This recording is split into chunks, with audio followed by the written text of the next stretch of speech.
Poésie présente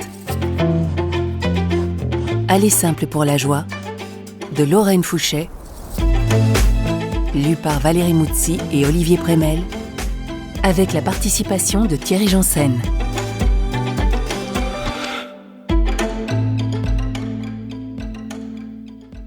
Si cependant vous approchez ce qui suit en suspendant volontairement votre incrédulité, comme le dit Coleridge, je suis convaincu que vous ferez la même expérience que moi. Dans les contrées indifférentes de vos cœurs, vous trouverez peut-être même, comme Francesca Johnson, un espace où danser à nouveau.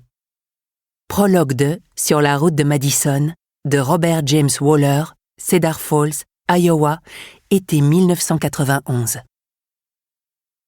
À vous qui, un jour, pendant un trajet en train, avez eu rien qu'une seconde l'envie de descendre à un autre arrêt que le vôtre. Est-ce que je suis la seule ? Dites-moi que vous aussi. J'ai publié 25 livres, je voyage beaucoup pour venir à votre rencontre. Chaque fois, j'ai la tentation de descendre avant ou après ma destination. Je ne l'ai jamais fait parce que j'aime vous voir. Mais c'est tentant. Le train qui nous intéresse quittera Paris vendredi à 12h40 et roulera en direction de la Bretagne.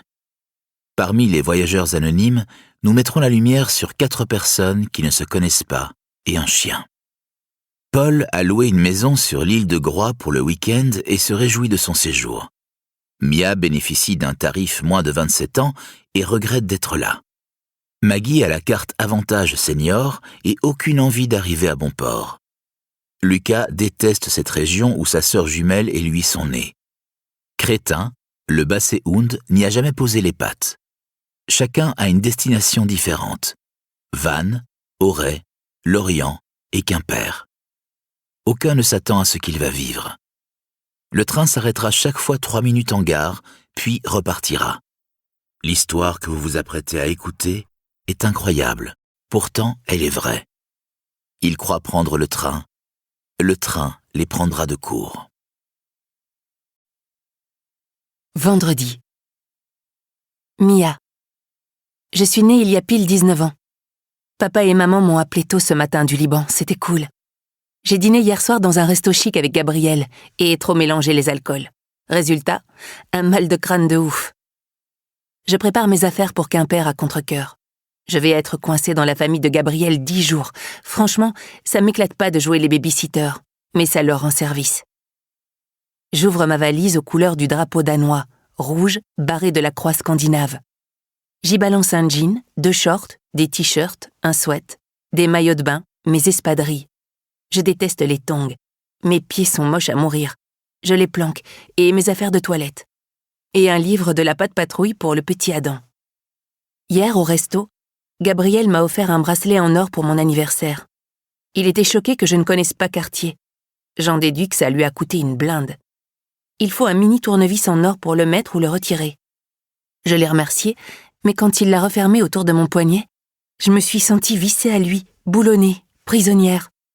Il a gardé le tournevis, un peu comme les chevaliers en croisade qui gardaient la clé des ceintures de chasteté de leurs femmes. Ça m'a mise mal à l'aise. Pour moi, Gabriel est juste un ami qui m'a tenu la tête hors de l'eau quand j'ai débarqué en France il y a quelques mois, mais je ne sais pas ce qu'il lui a pris au dessert. Il a commencé à parler mariage. Un délire. Au moment où il a posé un second écrin rouge devant moi, une très vieille dame qui dînait avec sa petite fille à la table voisine a avalé de travers. Elle a commencé à tousser la bouche ouverte, à cracher dans son assiette, puis elle est devenue aussi écarlate que l'écrin. J'ai eu peur pour elle. Heureusement, elle a fini par retrouver sa respiration. Sa petite fille lui a caressé la joue d'un geste infiniment doux. Gabriel a grogné en élevant la voix. « Quand on ne sait plus manger proprement, on ne va pas dans un resto étoilé, on reste à l'EHPAD. » J'étais tellement gênée. J'ai pensé à Granny, ma grand-mère anglaise, qui a une mémoire de plantes vertes et un nom de pommes vertes. Elle oublie tout, y compris moi.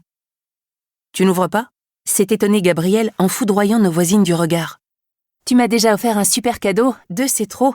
En plus, mon anniversaire est demain et je suis superstitieuse. » Il m'a regardé d'un air bizarre, n'a pas insisté. Si c'est une bague, comme je le crains, elle doit être belle. Mais moins que le sourire tendre de la vieille dame quand elle a soufflé à sa petite fille. Je ne sais pas qui vous êtes, mais je sais que... Nous espérons que vous avez apprécié cet aperçu.